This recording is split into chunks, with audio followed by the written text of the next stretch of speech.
Hello everyone, आज है 9 जुलाई और आज इस वीडियो में हम बात करने जा रहे हैं भारत हैवी इलेक्ट्रिकल्स के बारे में। BHEL बेल जो 42 रुपीज़ के ऊपर ट्रेड कर रहा है।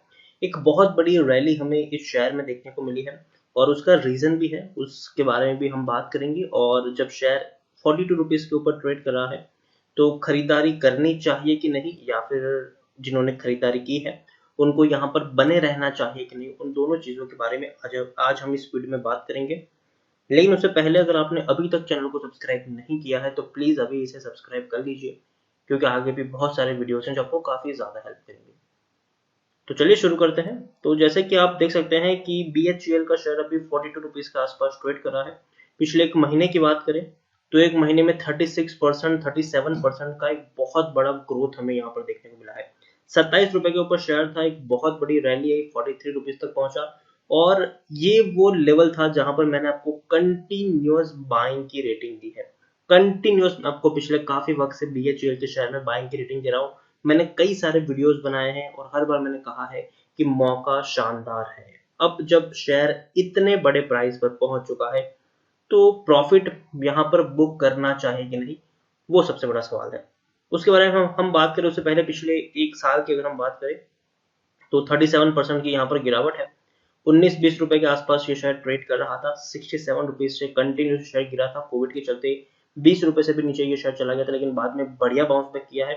और अगर आप मेरे चैनल को रेगुलर फॉलो कर रहे हो तो आपको आपको पता चलेगा कि ये वो वक्त था जहां पर मैंने काफी सारे वीडियोस बनाए थे BHEL को लेकर, और हर बार मैंने बाइंग की रेटिंग ही यहाँ पर दी है। पिछले 3 साल की अगर हम बात करें तो 3 साल में 53% की गिरावट है। 104 रुपए के लेवल के ऊपर शेयर ट्रेड कर रहा था, कंटिन्यूसली शेयर नीचे गिरा। अब यहाँ से एक बड़े बाउंस बैक की तरफ शेयर आगे बढ़ रहा है। रीजन ये है कि जो चाइनीज इंपोर्ट को कम करने की बातचीत चल रही है, जो चाइना यहाँ पर इंडिया में सामान को डंप कर रहा है, और अब सरकार की तरफ से डिसीजन लिया जा रहा है कि जो चाइना का इंपोर्ट है उसको हम कम करेंगे। और make in India, made in India को काफी ज्यादा बल देने की बातचीत यहाँ पर चल रही है। तो ऐसे सिचुएशन में BHEL एक बहुत बड़ी और मेजर कंपनी बन के उभर सकती है। सरकारी कंपनी भी है और फंडा, और अगर हम कहें तो कभी भी डूबने वाली कंपनी तो नहीं है। तो आने वाले दिनों में हो सकता है कि इनको काफी ज्यादा प्रोजेक्ट मिल सकते हैं। यहाँ पर हम बात करें तो मिड कैप स्टॉक है ये। 14,500 करोड़ के आसपास का इसका मार्केट कैप है। NSE में अगर हम देखेंगे तो तकरीबन तकरीबन 6 करोड़ के आसपास का हमें वॉल्यूम ट्रेड देखने को मिल रहा है। शेयर होल्डिंग की बात करें तो प्रमोटर के पास 63.17% की होल्डिंग है। FIs के पास 9.36% की होल्डिंग है। म्यूचुअल फंड के पास 5.62% की होल्डिंग है। इंश्योरेंस कंपनी के पास 10.91% की होल्डिंग देखने को मिल रही है। नॉन इंस्टीट्यूशनल इन्वेस्टर के पास 9.66% की होल्डिंग है।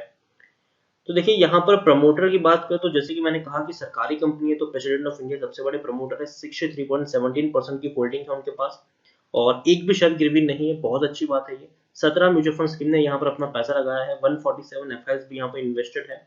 हाईएस्ट पब्लिक शेयर होल्डर की बात करें तो LIC है, जिनके पास 10.07% की होल्डिंग है। इंडिविजुअल इन्वेस्टर होल्डिंग तकरीबन 8% के आसपास है। छोटा शेयर जरूर है लेकिन डिविडेंड काफी बड़ा पे कर रहा है। 60% का डिविडेंड पे कर रहा है, मतलब पर शेयर आपको यहाँ पर 1 रुपए 20 पैसे मिल रहे हैं। काफी बढ़िया डिविडेंड पे किया है, और पिछले साल डिविडेंड पे किया था, इस साल भी डिविडेंड पे करेंगे ऐसी उम्मीद है यहाँ पर।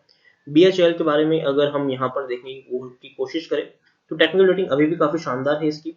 और तो according to Moneycontrol user 86% लोग खरीदने की सलाह दे रहे हैं, 10% लोग बेचने की सलाह दे रहे हैं, और 4% लोग यहाँ पर होल्ड करने की बात है। मतलब तकरीबन 90% लोगों का पॉइंट ऑफ व्यू ये है कि या तो खरीदारी करो, और खरीदारी की है तो बने रहो, पैनिक करने की जरूरत नहीं है। यहाँ पर हम अगर देखें तो अगर हम बात करें BHEL के बारे में तो इस बार के नतीजे उनके अच्छे नहीं आए थे और उस वक्त थोड़ी सी गिरावट भी आई थी। 1,535 करोड़ का इनको लॉस हुआ था। हालांकि इससे पहले कंपनी प्रॉफिट जरूर कर रही थी, लेकिन जब नतीजे बुरे आए थे तो 2-3 दिन इसके ऊपर दबाव बना था और शेयर नीचे गिरा भी था। लेकिन बाद में एक बहुत बड़ी रैली आ गई जब रिपोर्ट्स आना शुरू हुई, और ये था कि अनिल अग्रवाल, जो अगर हम बात करें तो वेदांता के चेयरमैन है, उन्होंने कहा था, और उनके इस स्टेटमेंट के बाद BHEL में एक बहुत बड़ी रैली आना शुरू हो गई कि Anil Agarwal says BHEL can make world best power plant.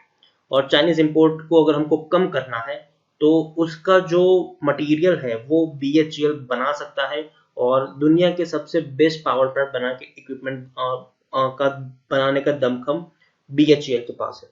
और इसके बाद एक बहुत बड़ी रैली आ गई और इसी के चलते शेयर में एक बहुत बड़ी तेजी भी हमें देखने को मिल रही है। और अगर हम बात करें शेयर होल्डिंग की, तो प्रमोटर के पास 63.17% की होल्डिंग है और ये होल्डिंग कांस्टेंट है, एक भी शेयर गिरवी नहीं है प्रमोटर का। एफआईएस की बात की तो एफआईएस ने एक बहुत बड़ी होल्डिंग कट डाउन की है। 11.36% की जो होल्डिंग थी वो आज 5.09% है।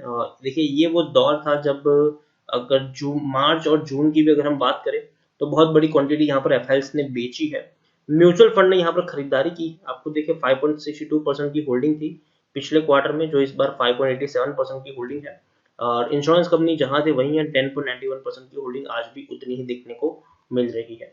ओवरऑल शॉर्ट टर्म के लिए बीएचईएल एक अच्छा बाइंग हो सकता है, ऐसा मेरा मानना है। और मुझे लगता है कि यहाँ से शेयर में दमखम है कि 45 से 50 रुपए तक ये शेयर अभी भी जा सकता है, लेकिन उसके बाद आपको मुनाफा वसूली के बारे में सोचना चाहिए। मैं ये नहीं कहूंगा कि ये शेयर में इतना दमखम है कि 100-150 पे चला जाएगा, जा सकता है लेकिन टाइम लगेगा उसको, लेकिन 100-150 पे जाने से पहले वो वापस नीचे भी जरूर गिरेगा। जैसे कि अगर ये शेयर 50 रुपए पर जाता है तो एक मुनाफा वसूली यहाँ पर जरूर आएगी, और उसके बाद शेयर वापस आपको 45 से 40 रुपए तक आपको देखने को मिल जाएगा, वापस से ये उठ के 60-65 पे जाएगा। तो अगर आपका लंबी दूरी का नजरिया है तो गिरावट आए तो थोड़ी थोड़ी क्वांटिटी को ऐड करते जाओ। शॉर्ट टर्म का नजरिया है तो 50 रुपए पे अगर आप चाहो तो मुनाफा वसूली कर सकते हो, यहाँ पर बाइंग करना चाहो तो कर सकते हो, और फ्रेश बाइंग भी करना चाहो तो आप यहाँ पर कर सकते हैं। 50 रुपए का आप टारगेट लेकर यहाँ पर चल सकते हैं। लंबी दूरी के प्लेयर है तो 50 रुपए की से अगर थोड़ा बहुत नीचे आता भी है तो थोड़ी थोड़ी क्वांटिटी आप चाहे तो ऐड कर सकते हो। शॉर्ट टर्म के प्लेयर हो तो 50 रुपए के आसपास आप मुनाफा वसूली कर सकते हो। तो इसी के साथ वीडियो को एंड करूंगा। अगर आपको वीडियो पसंद आया हो तो प्लीज इसे लाइक करें, शेयर करें। अगर आप चैनल पर पहली बार आए तो प्लीज सब्सक्राइब करें, और बीएचएल के बारे में आप क्या सोचते हैं वो भी आप मुझे कमेंट में लिखकर बता सकते हैं। Thank you.